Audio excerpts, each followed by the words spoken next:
But Ms. Chow, I want to tell you, I am extremely impressed with TMTPost. It's one of the great stories in China in the last few decades, as you know. China has many great stories as China rises again. It's very, very exciting. And it's because of you and people like you that I moved to Asia and that my daughters speak Mandarin. So congratulations, and please keep up the good work. It's very, very exciting to watch. Okay, great. Thank you, Ms. Rogers. Yeah, you encouraged me. Great. Yeah, okay. Thank you. And then now, let's start our dialogue. Okay, Right. I will introduce myself first. I'm Hejuan Zhao, founder of TMTPost. I'm very honored to have my talk show, Why, with you, especially in such a unique time between 2021 and 2022, a historical period of special significance. TMTPost has been committed to promoting innovation and business exchanges between China and the world. So I believe you are no stranger to China. So first, can you say hello to Chinese fans first? I know that you have many Chinese fans, yeah. Ni hao, China, ni hao, China, ni hao, Chinese citizens. I have been coming to China since 1984, and it's always been very, very exciting, educational, and a lot of fun. So please keep up the good work. China's on the rise again. China's going to be a great, great country again. Oh, okay, thank you. And as I know that yesterday you also talked that you are confident about China, and it surprised me that your daughter spoke so good Mandarin in our TED conference. So I would like to talk more about your Chinese prospects first. The first question is about that. Why are you so confident? And if you have any more investment plans in the Chinese market, what industries do you think will do great in China in the future? Well, why am I so confident? Because I know Chinese history. You're the only country in world history that's been great 3 or 4 times. For whatever reason, when China rises to the top and then falls, after a few decades or a few centuries, China rises to the top again. Ms. Chow, no other country in the world has ever been able to do that. Great Britain was great once, Rome was great once, Egypt was great once. China's done it repeatedly. I don't know why. Maybe it's because of the women. Maybe it's because of you. I don't know why China's been great 3 or 4 times, but I know it's happening again. The first time I went to China, I was terrified. I had been reading American propaganda all my life that the Chinese were dangerous and vicious and bloodthirsty, evil people. I got there, I found out the Chinese were educated, hardworking, disciplined, ambitious. I said, wait a minute. This is not a dangerous country. This is going to be a very great, successful country. And as I rode around China more and more, I saw what was happening. I continue to see what's happening. So that is why I am optimistic about China. There will be problems, don't worry. America became the most successful country in the 20th century. We had a lot of problems along the way. Everybody who rises, whether you're an individual or a family or a company or a country, nothing goes straight up. You go up like this. So I see what's happening in China. I'm sure you'll make mistakes. Everybody makes some mistakes. But I'm teaching my children Mandarin, and I'm teaching my children about Asia because of what's happening in China. And remember, when there are problems, remember the Mandarin word, wei ji. You know, wei ji is also opportunity and disaster are the same thing. Okay, so for your side, do you have any plans to invest more in China in future? Well, I have Chinese stocks. I am always looking if I find something in China or anywhere in the world, but especially in China. Yes, I hope that I find more Chinese investments, especially when there are problems, then I would like to invest more. China's going, you know, if you had sold your American stocks before 100 years ago, it would have been a mistake. That's my view of China. My children, I hope, will have a lot of Chinese shares someday, and it will make them very happy. Mm. So, what industries do you prefer if you have some opportunities to make investment? What industries? Yeah. Right now, because of the virus, it's caused epidemic, it's caused problems. So things like transportation, tourism, travel. I own some Chinese wine stocks because people stopped going out for a while. So I am looking. I don't know much about technology. I'm not very good at it. But if I knew more about it, I mean, the Chinese are producing many times as many engineers as we are in the US. So they're going to be great technology successes in China. Unfortunately, I don't know much about it, but if I can learn, then I will probably buy more technology. Agriculture, Beijing is trying to help agriculture. You're leaders in solar energy. China's leader in many industries. So I'm looking. So and then what is your take on China's reform and opening up policies in the finance sector? What do you think of foreign investors increasing interest in the Chinese market? Well, China is already the second largest economy in the world, and it's going to be the largest eventually. So yes, China is going to be a great attractive investment destinations for people all over the world, including in China. China has been opening up, dramatically in the past few decades. I would open faster if I were China. I mean, this is 2021. This is not 1921. China is a very strong and successful country. So I would open completely today. If I were doing it, I would open all of your markets and your currency, but I'm not China. You're doing it your way. So far, it's been very successful. Continue to open up, and there will be many more investors from all over the world coming to China. But as we know that we can see the overall market of China concept stocks in the United States is not good enough this year. So how do Wall Street investors evaluate China concept stocks?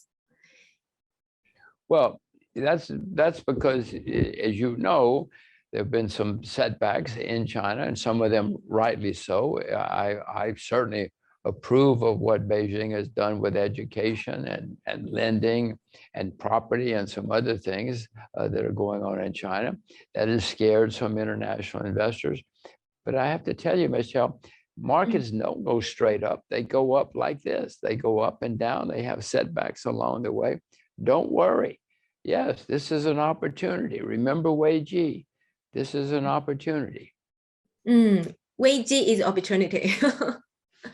So, I don't know if you think this kind of the China concept stocks drop down is healthy market. I don't know if it's healthy in United States, so. Well, first of all, remember that stocks don't go straight up. I don't like to buy stocks up here. I prefer to buy stocks when they're down because they're cheaper. Now, everybody has to do their own way, but if there are setbacks in markets, sometimes create great opportunities. And if people do their homework, they might be very happy to see things going down for a while. It helps calm the markets. It helps makes the market stronger in the long term. Okay, so then how to view the risk of US dollar debt explosion of Chinese real estate, like Evergrande? It's a very big event, yeah. Or there. Well, Chinese property in many cities has been wildly profitable. As you know, if you go to Shanghai, Guangzhou, many places, as you know, Chinese property has been in Hong Kong. If you go to Chinese property, has been very, very, very expensive. I don't like to buy things that are very, very, very expensive that have been going up for a long time. Now, Beijing understands this, and they're trying to cool things off, rightly so, in my view. But if you want to buy property in China, Ms. Zhao, go to the countryside. Beijing is trying to make the countryside more successful and more prosperous. Ms. Zhao, do you know how to drive a tractor? I know you don't know how to drive a tractor, but you should learn to drive a tractor. You should go. If you want to, if I were going to buy property in China, I would buy it in the countryside, not in the booming cities. So, and I always held off something from like Wall Street Journal or FT or the Bloomberg that they will say that the finance crisis will come. So I don't know if you also agree with it. Yeah. So I want to talk more about the American economy and the capital markets now, because I think it's very important to the whole world. So do you think it will there will be another financial crisis? Well, Ms. Zhao, we've always had financial crisis throughout history all over the world. Nothing goes straight up all of the time. So yes, we're going to have more financial crisis in the US, since that's what the markets have been strong since 2009. That is the longest in American history. We have never had such a long period when stocks were so strong. So we're getting closer to the end. I suspect that in 2022 or so that we will start having big problems again. But I do know we will have problems. The American stock market is at all-time highs. There's a gigantic amount of money has been printed and borrowed and spent. Interest rates are the lowest in American history and world history. So yes, we're going to have problems again. You have to read TMTPost to find out when the problems will come. But, you know, in 2008 and 2009 in the US, we had big problems because of too much debt. Well, since then, the debt has skyrocketed all over the world, especially in the US, but Japan, Europe, everywhere, even China has debt now. So the next time we have a problem, it's going to be very, very bad. Maybe the worst in my lifetime. But remember Wei Ji, and if you do your homework and if you're prepared, then you may take advantage of the opportunity. But we know that the inflation is very serious now. So how do you think about the inflation now? What is your take on the idea of inflation is only temporary? So how long do you think the inflation will last? Yeah. So I found that in US, in the US media, everybody are talking about inflation. Well, Ms. Shah, I can see you heard what the American government says. I have learned not to listen to the American, any government to get my investment advice. Yes, they say it's temporary, but they don't know what they're doing. I know that throughout history, a lot of money printing and spending and borrowing has always led to higher inflation, always. Now, they say it's not, but they're trying to keep their jobs. They don't care about you or me or China or America or anything else. They're trying to keep their jobs. Inflation is here. It's going to continue. Eventually, the markets will cause interest rates to go higher and higher, and eventually we will stop inflation. But it will also slow down the world economy, and we'll have an economic problem. But remember, Ms. Zhao, remember Wei Ji. Wei Ji, you always remind me of the Wei Ji. So can you explain more about this concept in your mind? Because, you know, in China, many Chinese people are will fear of their Wei Ji. So I think it's interesting that you always remind me of the Wei Ji opportunity. So yeah. Well, I'm afraid of Weiqi too. You know, I could lose everything. I might make a mistake. I might get it wrong. But, Uh, you know, in Asia, you have been around longer than we have. We don't have the word in the way in English. We don't have the word in the West. It's interesting because the Koreans and the Japanese have the same symbol, the same character. They pronounce it differently. I mean, they learned from China, of course, but you know, history shows, I mean, if your house burns down, it's a disaster, but it's also an opportunity for somebody because they're going to build a new house. So it's horrible, but somebody will benefit from it.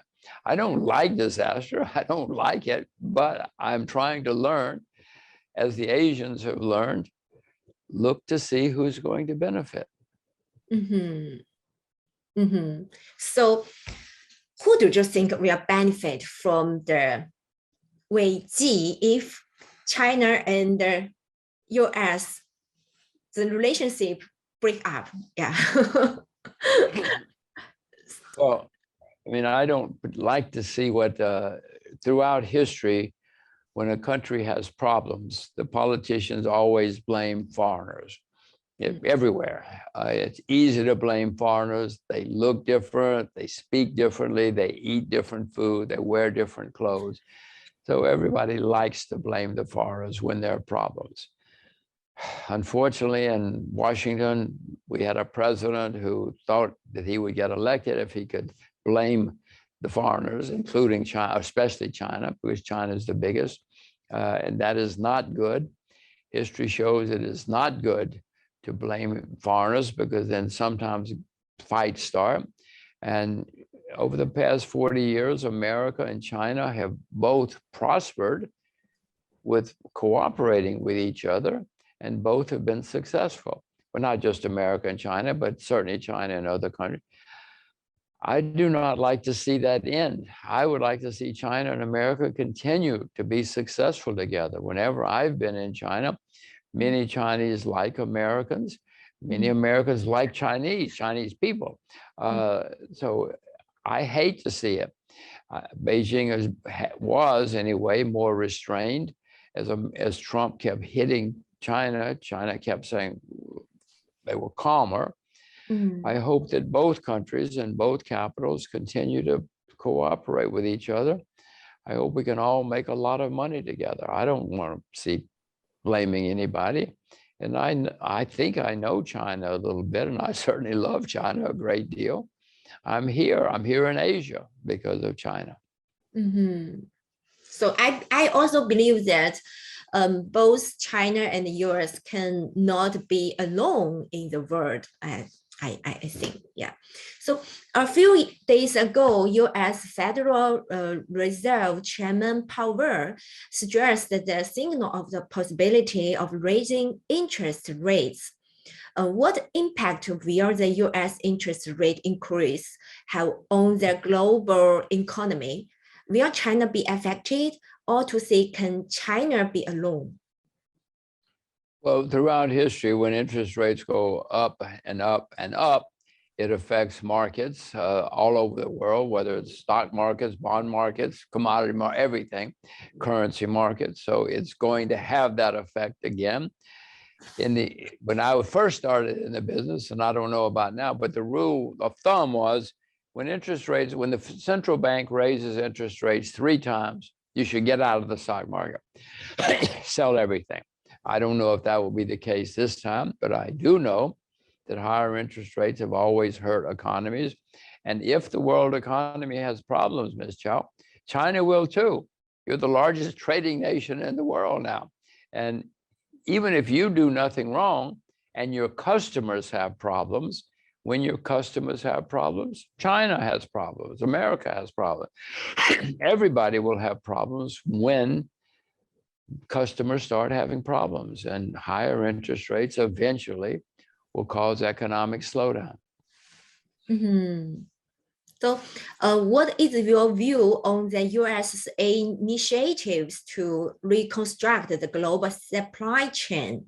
For instance, forcing chip makers to provide the data. Well, I would like to think that America and all countries will be able to do things right in the future, and that they will calm down their economies without big disasters. Unfortunately, America, and I will talk about America since it's the largest economy in the world, the United States is the largest debtor nation in the history of the world, Ms. Chow. No country in the history of the world has ever had as much debt as the US. I don't like saying this, I don't like saying this at all, but we are the biggest debt. And so when interest rates start going higher, America's going to have problems, but everybody's going to have problems. You're going to see bankruptcies. Beijing has said that if people make mistakes, we're going to let them go bankrupt. I hope they do. It'll be good for China. It'll be good for the world. I hope America and London and Germany and other countries do the same thing, because when people make mistakes, they're supposed to fail. But that helps the system in the long term. So I hope that we can all survive. But Ms. Chow, I've read enough history and been around long enough to know that many people will go bankrupt and suffer badly in the next economic problem, because the debt is so very high, higher than it's ever been in history. Yeah. Oh, I think it's a very sensitive but important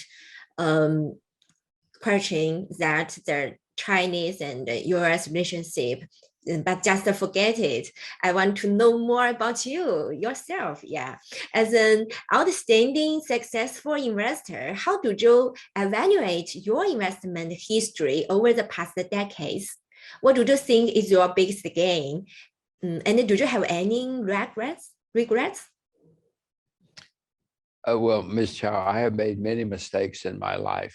You want to hear about my mistakes? We could have a long discussion about the mistakes. You want to hear about my first wife, Ms. Chow? Yeah, I know something about it. It was a bad mistake. I was unhappy when we separated. Now I am so pleased. I ran into her recently. I am so glad I am not married to her anymore. That was an example. It was a disaster for me, but it was Weiji. It was an opportunity too. It changed me in many ways. So in my investment career, as well as my personal life, I've made many mistakes at times, but fortunately, I have learned from my mistakes.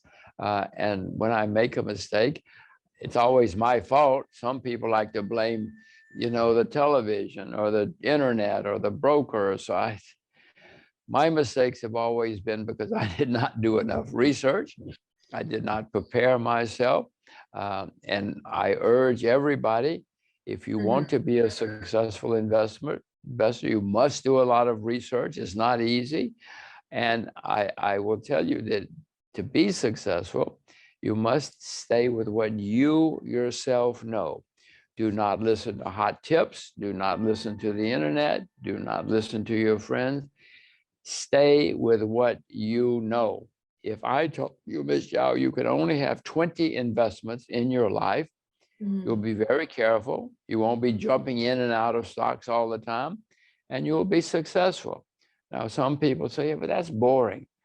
You want to be successful, be boring, figure out what you know best and do it. You've heard of Henry Ford, who had automobiles. He didn't jump around. He stayed. He only invested in cars. That's what he knew a lot about. And he became very successful. That will be true of everybody who stays with what they know. And that's how to be successful. Yeah. So you mentioned that your first marriage is a mistake. So do you think marriage is also like investment? Well, I guess in some senses, yes, you must be sure you're making the right decision. Most marriages in the world fail because many people, when they're young, don't do as much research maybe as they should, and they get emotional. And whenever you let your emotions guide your investments, you're going to lose money. And if you get too emotional in your personal life, you will probably make a mistake too. So I hadn't thought about it the way you put it, but yes, if you're going to have personal relationships, especially if you're going to get involved with somebody for many, many, many years, you better do your research. You better be sure doing the right thing, because most marriages fail and most investments fail. So in that sense, you have good insight. Mm-hmm. So as we know that one of the biggest problems or the or something that we will make us in trouble is how to make judgments, make right judgments. So do you think technology is important to invest judgment, or to say what kind of things will help our investment be more efficient? Extremely good question. When I first started the business, it took a long time to get information. Well, you know what's happened to communications and information over the past few centuries. Now we can all get information much, much faster, much quicker. But Ms. Chow, if 100 people go into a room and we all get the same information at the same time, most people will not make the right decision. Judgment is the hard part. Information is great, but judgment, I don't know how to teach judgment. Many people learn judgment from making mistakes, from experience, including me. I've certainly learned a lot from my bad experiences. But judgment is, if you can teach judgment, Ms. Chow, you will change the whole world. But unfortunately, human beings for centuries have made bad mistakes because their judgment is wrong. They get emotional, whatever it is. They don't do enough research.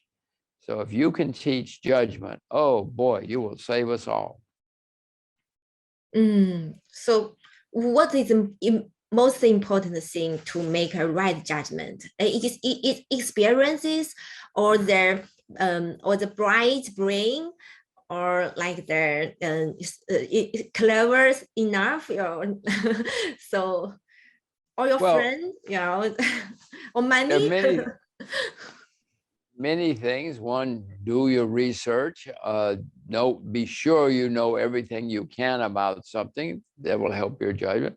But I guess if I had to say one thing, don't follow the crowd.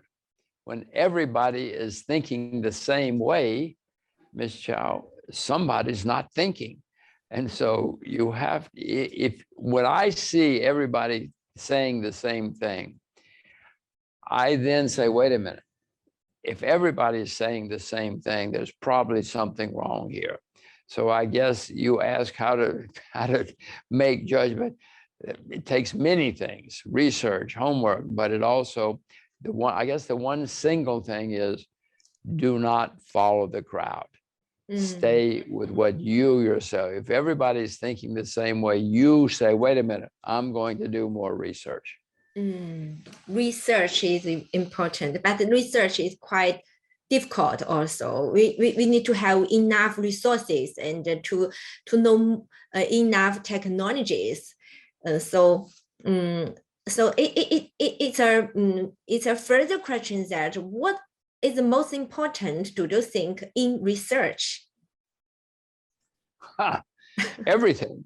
Everything, no matter how many facts you have, Ms. Chow, it might be something you haven't thought about, because just look at the world. You've been around long enough. You know that no matter how much research we do, sometimes something will suddenly happen that nobody thought of. Maybe it'll be a hurricane. I mean, who knows what might happen?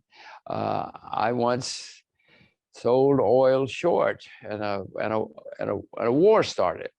Now, people said, gosh, that was bad luck. No, it was not bad luck. I mean, somebody knew that war was going to start. I should have done more research. I would like to blame it on bad luck, but it's not bad luck. I should have done more research in order to know that a war might start. So I would love to blame you and everybody else for my mistakes, Miss Chow, no, my mistakes have always been that I didn't do enough research, or I got emotion, and don't let emotions get involved. If you're trying to find out what's going on, try to keep your emotions under control, but get the facts, get the facts. So what do you do if you find, oh, it's a mistake? How to release your pressure? That's a very good question.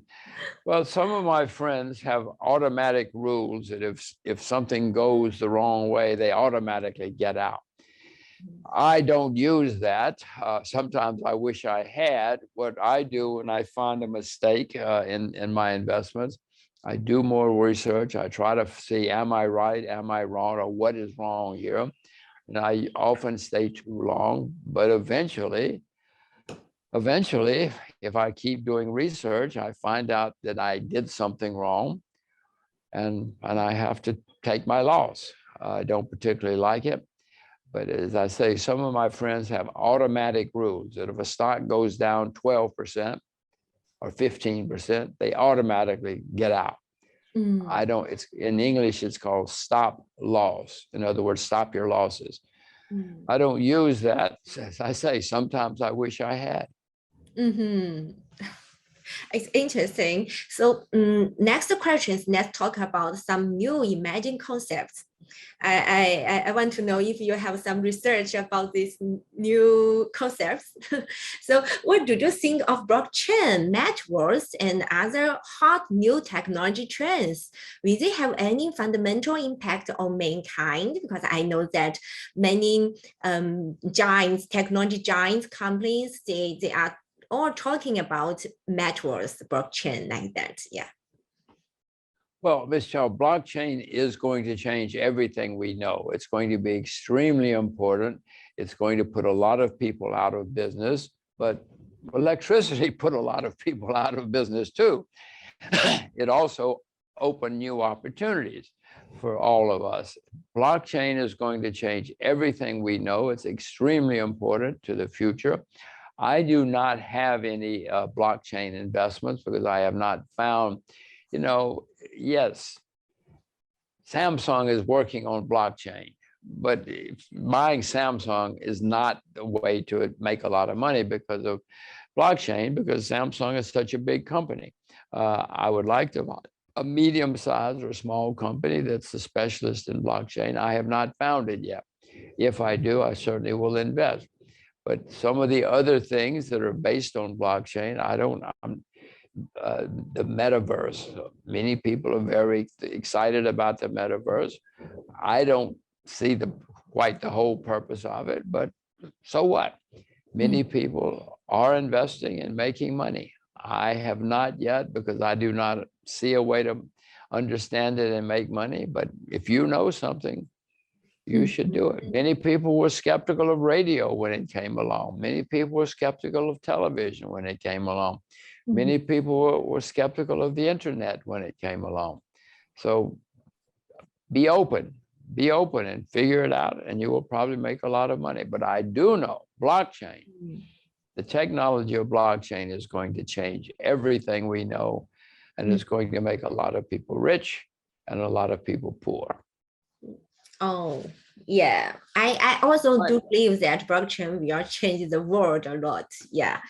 So we also find that the blockchain has changed the whole financial system first. So also for the metals. Yeah. So what changes do you think metals and its special financial system will bring to the world? Will you invest in metals in future or metals related industries in future? Well, I am looking for investments. For instance, right now, if you go to nearly any city in the world, there are banks, many banks. You bank on this corner, bank on this corner, bank down the street. Most of those are going to disappear in the next 20 years. I don't know what will happen to the buildings, but there's not, my children will probably never go into a bank when they're adults. So that is a change which is coming from blockchain. Meaning right now, if you have people in many companies who move a lot of paper to collect the bills or send the bills or to get the orders. Blockchain is going to change. In English, that's called the back office. Many back offices are going to disappear, whether it's in finance or insurance or shipping, whatever it happens to be. Blockchain is going to change all of that. It's going to open new opportunities. Electricity changed a lot of things, but it also opened many, many new opportunities. So yes, I know it's coming. If you own a bank building, Ms. Zhao, you should be worried because most bank buildings are going to disappear. This is all going to change. But everything changes, and that's what, to me, that's one of the great beauties and excitements of in the investment world. It's always changing, and if you want to be, if I want to be successful, I have to figure out what the changes are going to be, and then I can be successful. So what is your take on the global energy crisis? How can we solve it? And what do you think of the rising commodity prices? So I think it's also a related question with the blockchain, because we are also talking about blockchain and the energy system also, yeah. Energy prices are going up because we all use more energy every day. You and I are talking over the internet. Well, that takes energy. We have to have electricity. We have to have the power. We have to have everything. So we're all using more and more electricity all the time, whether it's with phones or laptops or whatever it happens to be. And that's going to continue. In the meantime, the sources of energy, known reserves of oil have been declining for a while. Fracking came along and changed that for a while, but then that fracking bubble burst. We're finding wind power. The Chinese are very good at solar power. We're finding new sources of energy going forward. But in the meantime, people are closing coal mines. They say that coal is bad. Okay, doesn't matter whether it's good or bad. If you close a coal mine, that's less energy for the world at a time when the world needs more and more energy. So I would not be pessimistic about the price of energy, because energy has to go higher. Look at electric cars. China is very good at electric cars and is probably leading the world in electric cars. But electric cars need energy. The electricity has to come from somewhere. So I would expect that energy prices will continue strong for a long time. I have investments in energy because I know we're going to need more of it. And I know that supplies of energy are not going up. They're mainly going down around the world.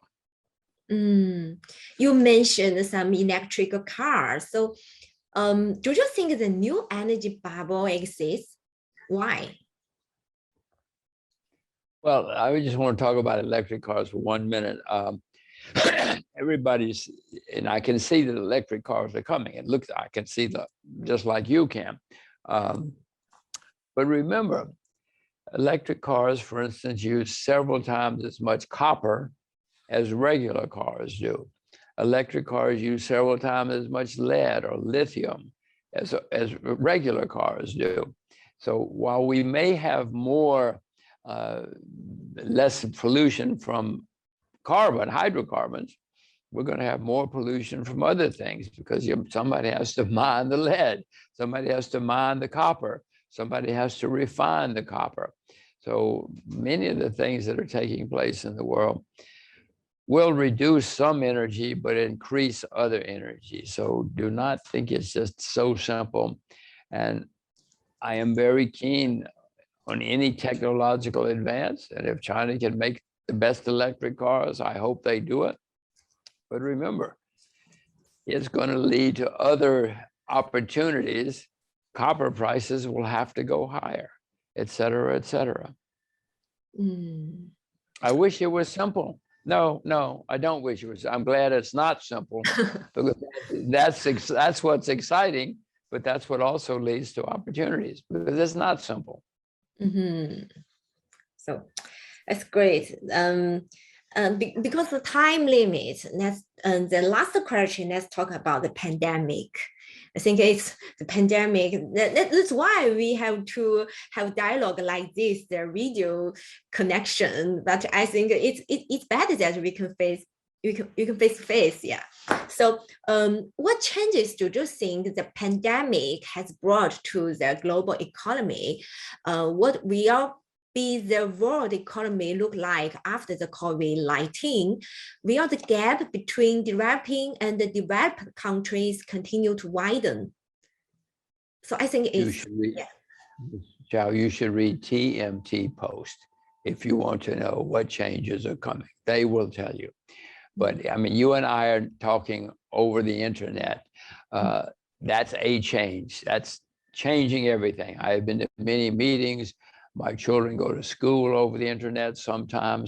It's going to change. I mean, if you cannot go to your doctor, you can call your doctor on the internet and say, "Doctor, you see this? What is this?" You know, not for everything, obviously, but healthcare. My children will probably never go to a post office. My children will probably never go to a bank.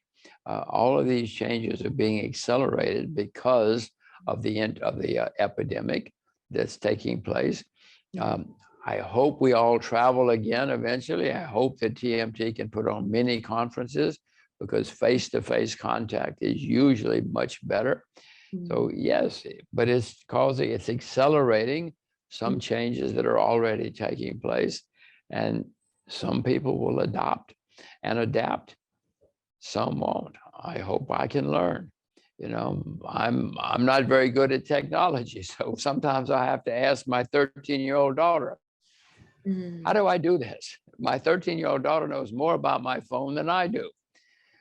So I'm learning. So for ourselves as ordinary people, what shall we do to meet the post-pandemic era? Well, I'm ordinary people too, Michelle. What we have to do is be observant, watch what's happening. Most of us, when we go to a foreign country, for instance, we say, oh, look at that. But then what we need to do is say, wait a minute, what does that mean? You and I are talking about changes that are taking place. So you've heard of the company Zoom. Zoom, you can say, well, Zoom is great.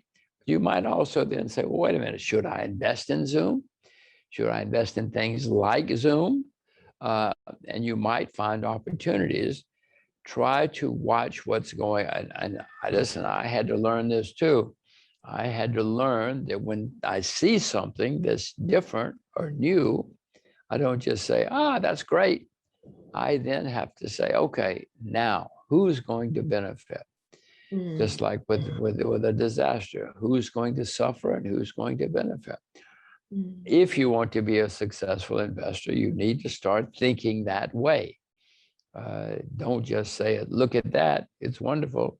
Then think about who's going to benefit and who's going to suffer. And read TMTPost.